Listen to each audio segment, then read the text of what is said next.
Hello and welcome to the first in a series of THERMOS training videos. This video is about getting started with THERMOS. Afterwards, you should have learned how to create an account on THERMOS, how to start a THERMOS project and what a project is for, how to create a THERMOS demand map from OpenStreetMap data, and how to draw a heat network and evaluate it. To start using the THERMOS, you need an account. Go to your web browser and type tool.thermos-project.eu. You should see a page like the one shown. To create your account, all you need to do is enter an email address and a password and click Create. This will make you an account and log you in. This will also take you through to the THERMOS homepage, where your projects will be shown. You can tell THERMOS your name as well if you click on Settings. Here you can change your name to a friendly shorthand, which will appear for your colleagues to see. All work in THERMOS is contained in projects. A project is a place where several people can share the same work. Everyone who has access to a project can see and modify all of the work in that project. To make a new project from the THERMOS homepage, click on New Project. Every project has to have a name, so let's write one in. There's also a box for project description, which could be a short description about what you're going to be mapping, and a list of people to invite to participate, although these are both optional. The brand new project we just created has nothing in it yet. To do any heat network demand modelling, we need to add a demand map. This is a map of an area in which we want to design a heat network. It will describe the location of the heat demand and the pipe routes. To do this, we click on Map near the top. So now we need to enter a map name before we can continue. Then click Next. So here we're choosing where the building data will come from. This will define our choices for supply and demand locations. In this exercise, we'll be looking at buildings from OpenStreetMap. The other alternative is to upload your own GIS data if you have it. So to use OpenStreetMap, you need to search for the area that you're interested in.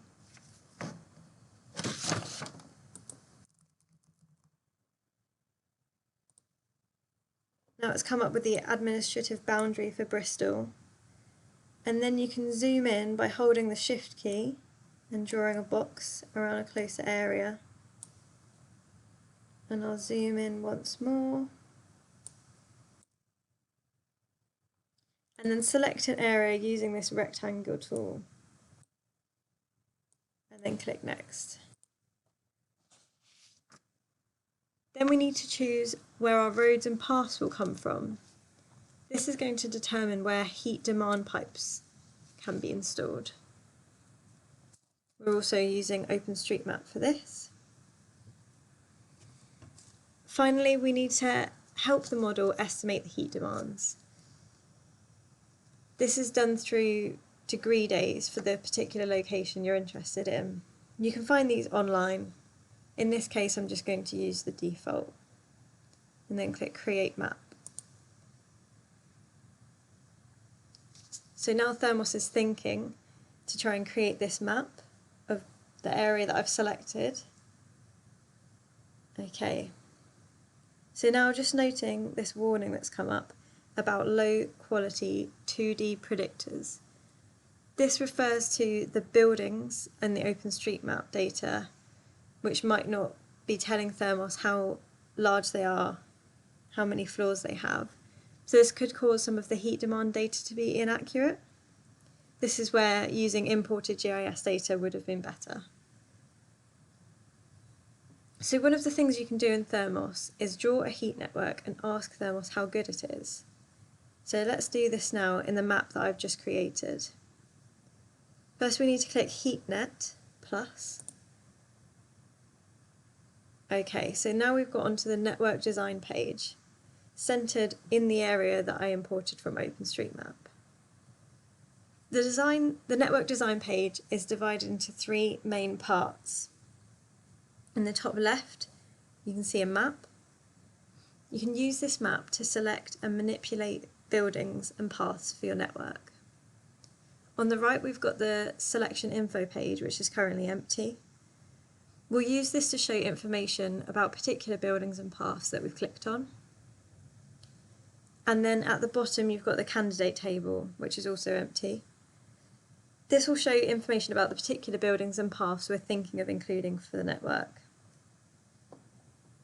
Within the map, there are also several controls to show you what is presented. On the top right, we've got this search box where you can find places on the map. And then behind this, you've got these layer controls, which will show you different types of base map. So at the moment, we've got it on the satellite setting. You can get a cartographic map, or you can go with nothing at all. The bottom three options can show us different overlays. So the candidates overlay is showing us these buildings and roads. The heat map setting will show us where heat demand is concentrated on the map. So you can see these red dots are where the heat demand is highest, and then the labels to show the roads. I'll remove some of these so that it doesn't get too busy. In the top left, we've got the buttons to zoom in and out. You can also use your mouse's scroll wheel, and you can also, as I did earlier, zoom in by holding Shift and then drawing a rectangle.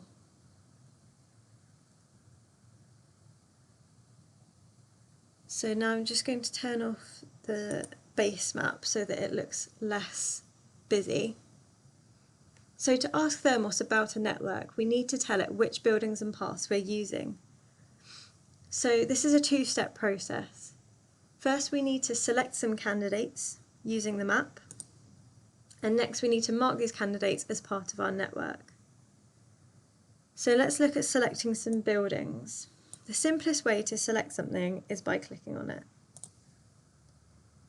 Now that I've clicked on it, you can see the selection info has come up on the right-hand side.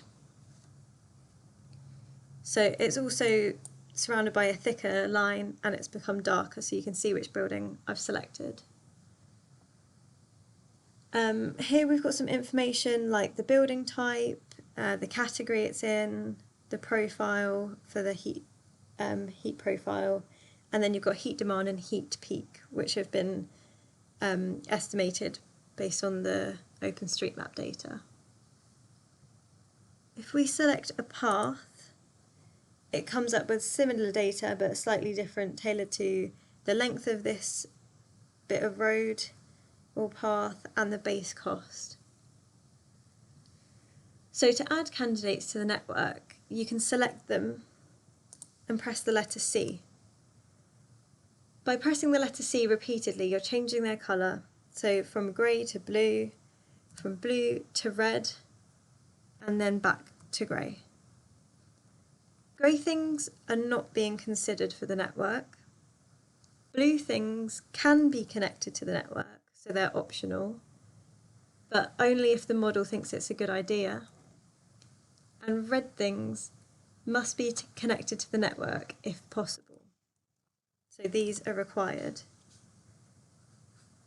You can select bigger areas using these tools on the side here. So you've got a polygon and you've got a rectangle. So the polygon will let you select an irregular shape, something like this. And then you can see all of these buildings have been highlighted now. So if I change all of these to optional, So once you've chosen all your candidates by selecting them and then changing their constraint status as I have, you can hide everything else in the map. You can do that by clicking on this, hide unconstrained candidates. That's got rid of the rest of them. There are 2 more steps before we can optimise this network. We need to define our heat supply location. So I'll select one of these buildings on the map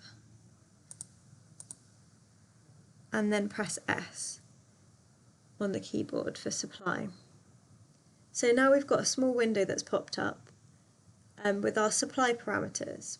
So I'll put in some supply parameters as a suggestion and then see what happens. So we've got 3 megawatt hours of capacity, a fixed cost of 100,000 currency, and a variable cost of 300 currency per kilowatt of capacity. We'll supply our heat at a cost of around 4 cents per kilowatt hour, and then we'll emit 300 grams of CO2 per kilowatt hour. Okay, so we've got our supply buildings. You can see them because they've been coloured in orange to show it's a supply location. So we can use a different constraint status. So far I've set everything to optional, which is why it's all blue. In this configuration, THERMOS will try and select a set of optional components that maximises the network's net present value. We're going to cover that in more detail next time, so for now, let's say that we want to build a network that connects all of these buildings, no matter what the cost. So to do this, we need to select them all and change the buildings constraint to required. So we can do this in a few different ways. One of the simpler ways of doing this is if we press A, it will highlight everything, select everything on the map, and so then what we can do, just to select the buildings, we can either click the X on path to get rid of all of the paths, or we can click on building and this will just select the buildings. So now if I press C, all of the buildings will turn to red, which means that they need to be part of the network. So to get the network to run, we just need to add a name in and click save, and then optimise in the top right and network. So now it's loading, we're in the queue. Sometimes it takes a few minutes to run, depending on the amount of buildings you've got.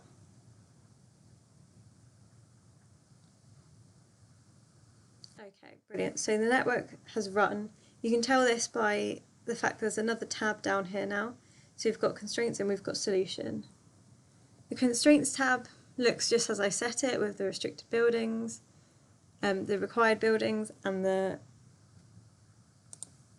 optional paths. And then this solution tab has a few different colours on it.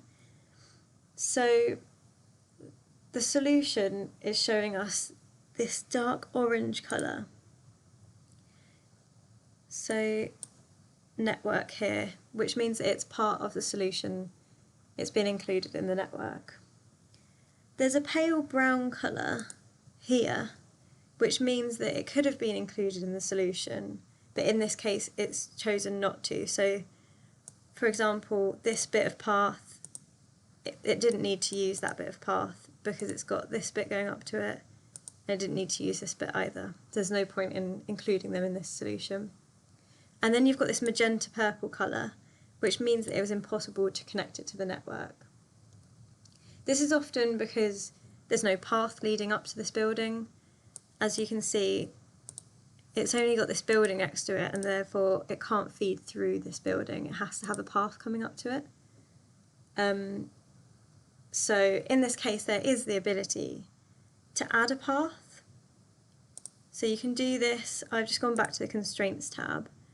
You can do this by drawing a connector from this path to this building, and now this will mean that it'll have a clear route from the supply location through these paths and to this building, so therefore when I next optimise it, it should be able to supply this building. You can also add a new building if you like by clicking Draw a New Building and then adding it wherever you like to the map. You can enter details for this building regarding the heat demand.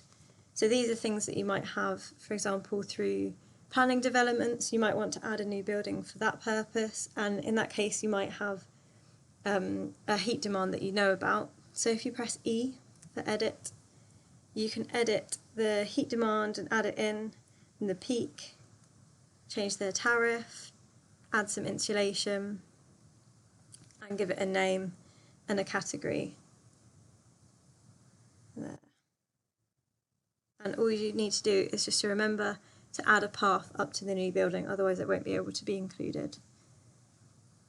Finally, just to show that there is, if you click on this THERMOS logo in the top left, there's a panel along here which we'll cover in another video.